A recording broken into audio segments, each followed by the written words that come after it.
Math 1231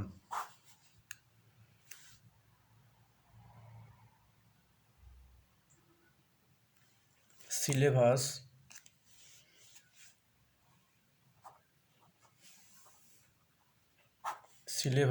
আমাদের সিলেবাসে আছে integral calculus, matrix, system of linear equation, তারপরে আছে ভেক্টর স্পেস। তো ইন্টিগ্রাল ক্যালকুলাসের মধ্যে আছে definition of integration, integration by various method, মানে বিভিন্ন মেথডে ইন্টিগ্রেশন করা, ডেফিনাইট ইন্টিগ্রাল মানে নির্দিষ্ট ইন্টিগ্রাল, যে ইন্টিগ্রালের সীমা নির্দিষ্ট দেওয়া থাকে ওইটার নাম আছে ডেফিনাইট ইন্টিগ্রাল। ইটস প্রপার্টিস মানে এর বৈশিষ্ট্য, and use in summing series, এবং সিরিজ মানে সামেশন অফ সিরিজের use, all is formula, improper integral, beta function and gamma function, area under a plane curve in Cartesian and polar coordinates, area of the region enclosed by two curves in Cartesian and polar coordinates, arc length of curves in Cartesian and polar coordinates, parametric and pedal equation, intrinsic equation, volumes of solid of revolution, volume নির্ণয় করা, volume of hollow solids of revolution by Shell's method, area of surface of revolution। এরপরে আছে matrix. ম্যাট্রিক্সের মধ্যে আছে ম্যাট্রিক্সের rank বের করা, ফিল্ড, গুণ, যোগ বিয়োগ গুণ, তারপরে বিভিন্ন প্রকারের ম্যাট্রিক্স। এরপরে আছে সিস্টেম অফ লিনিয়ার ইকুয়েশন, কতগুলো ইকুয়েশন যদি একটা কম্বিনেশন আকারে থাকে ইকুয়েশনকে বলা হয় সিস্টেম অফ লিনিয়ার ইকুয়েশন। তারপরে আছে ভেক্টর স্পেস। তো আমরা এখন ইন্টিগ্রাল ক্যালকুলাসের মধ্যে আমাদের একটা টপিকস আছে বেটা গামা ফাংশন। তো বেটা গামা ফাংশন ওখান থেকে আমরা একটু অধ্যয়ন করব। তো বের করি বেটা gamma function.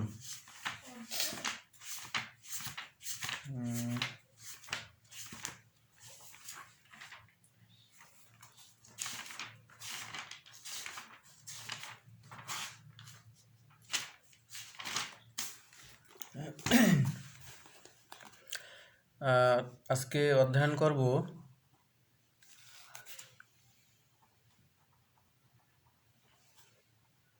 Gamma N beta function. গামাকে আমরা জানি এইভাবে লেখা হয়, এটার আছে বড় হাতের গামা আছে, এইভাবে লেখা হয় সিম্বল দিয়ে, এটা হচ্ছে গামা। আর বেটা হচ্ছে বাঁকা বি দিয়ে লেখা হয় বেটা, এটা হচ্ছে সিম্বল। তো প্রথমে আমরা গামা ফাংশন পড়ব। গামা ফাংশন,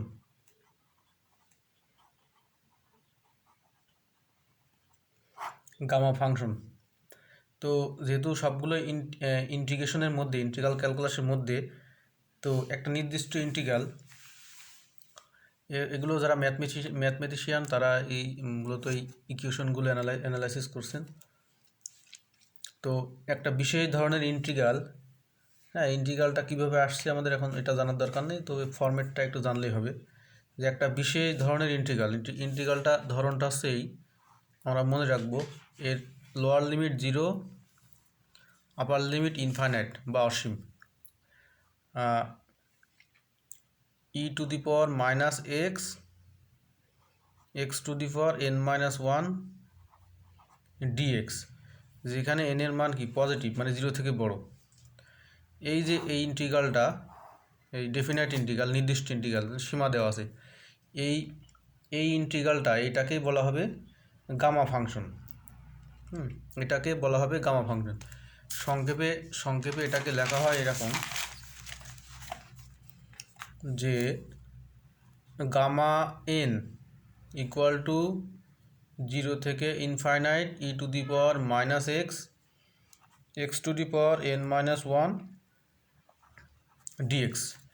এটা হচ্ছে গামা ফাংশন। হ্যাঁ, এটা মনে রাখবো যে gamma n, gamma n, n মানে এক, এম সবসময় কি পজিটিভ হবে, এনের মান 0 থেকে বড়। হ্যাঁ, মানে 0 হতে পারবে না, 1 2 3 4 এভাবে অসীম পর্যন্ত হবে। তো এনের মান 0 হতে পারবে না, আর কি হতে পারবে না, নেগেটিভ হতে পারবে না। নেগেটিভ হলে, গামার মধ্যে নেগেটিভ অথবা 0 হলে সেটার মান অসংজ্ঞায়িত হয়ে যায়। তো এটা হচ্ছে, এই গামা ফাংশনটা হচ্ছে 0 থেকে ইনফাইনাইট ইন্টিগ্রেশন লিমিট। এটা হচ্ছে ইন্টিগ্রেশন 0 থেকে ইনফাইনাইট e⁻⁻x x⁻n−1 dx। এটা হচ্ছে গামা ফাংশন। এই ফাংশনের নাম হচ্ছে গামা ফাংশন, গামা ফাংশন। তো এখন আমরা দেখব এই যে গামার মধ্যে বিভিন্ন মান বসাইলে মানটা কি দাঁড়ায়। সাপোজ এনের মান 1 2 3 4 এভাবে বসাইলে আসলে ফলাফলটা কী হয়। আমরা প্রথমে গামা 1 দিয়ে টেস্ট করব। তো এটা 1 নম্বর ইকুয়েশন দিই।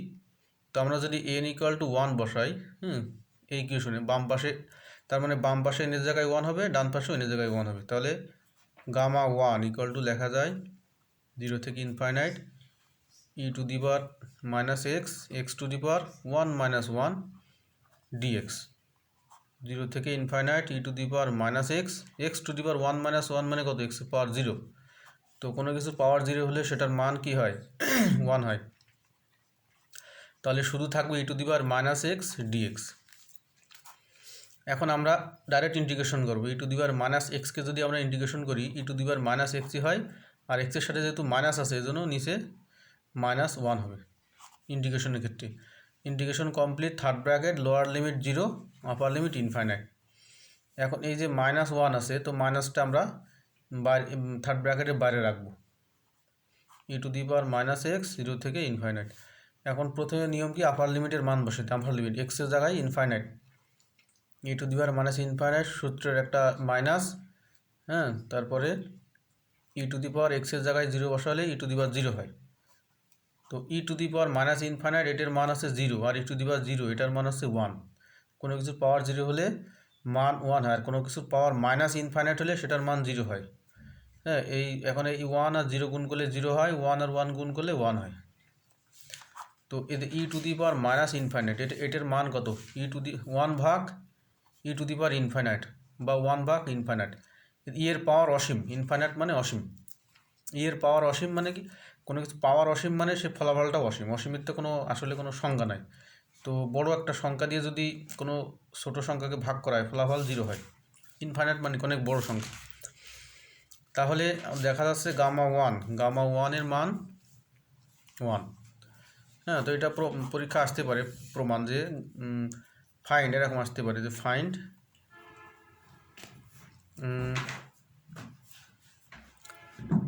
গামা 1। তাহলে আমরা এইভাবে এই গামা ফাংশনের সংজ্ঞা দিয়ে এইভাবে প্রমাণ করব।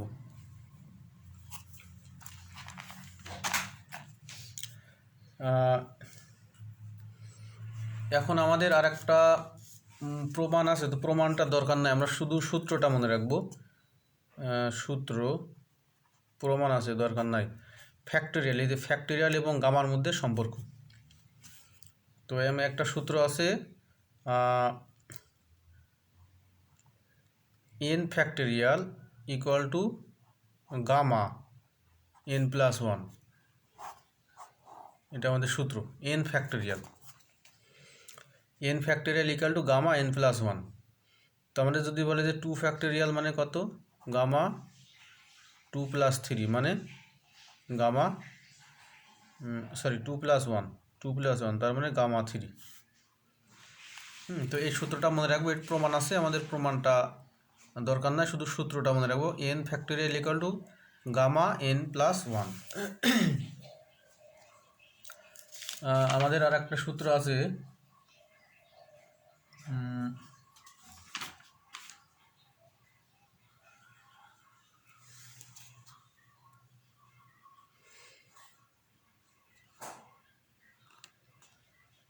সূত্রটা হচ্ছে এরকম,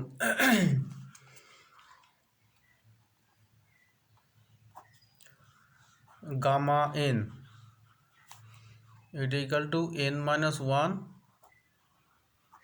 gamma n minus one, gamma n equal to n minus one, gamma এরও প্রমাণ আছে, হ্যাঁ, gamma n equal to n minus one gamma n minus one.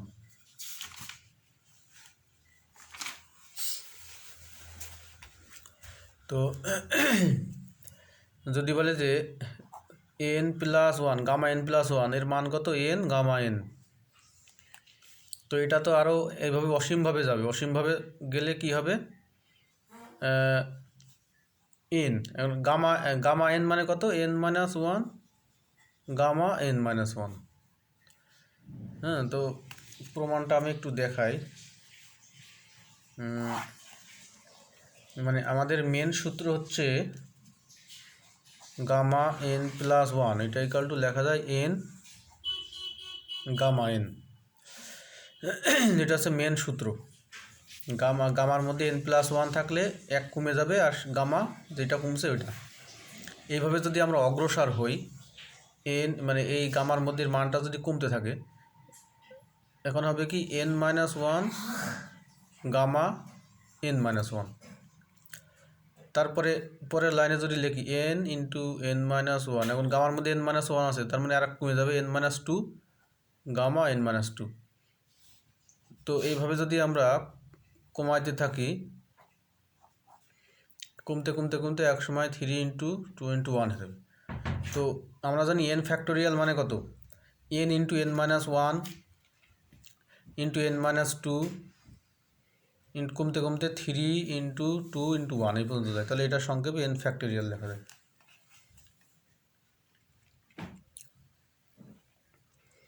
তাহলে লেখা যায় অতএব gamma n plus one equal to n factorial.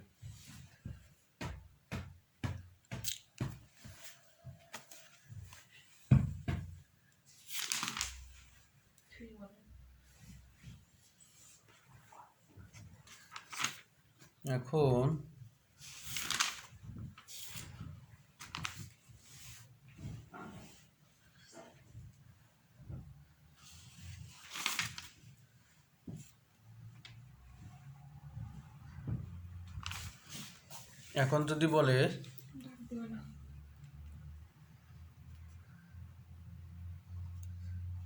Gamma six, suppose ধরলাম gamma six, এটার মান কত গামা সিক্স, তাহলে আমরা করব কি 6 থেকে 1 কমাইলে কত হয় 5 হয়, 5 গামা 5। এটা যদি আবার কমে যায় তাহলে 5 ইন্টু 4 গামা 4, এভাবে কমতে যাবে কমতে কমতে যাবে। তো ইন জেনারেল আমরা সূত্রটা লিখবো এরকম, আমরা জানি gamma n plus one equal to n factorial. তো আমাদের প্রশ্নে দেওয়া আছে 6, তো 6কে লেখা যায় কি 6কে লেখা যায় 5 প্লাস ওয়ান, এইভাবে লেখা যায়। তো এখানে যে n প্লাস ওয়ান ইকুয়াল হয়েছে n ফ্যাক্টোরিয়াল মানে প্লাস ওয়ান, তো এখানে যে 5 আছে এই 5 ফ্যাক্টোরিয়াল লেখা যায়।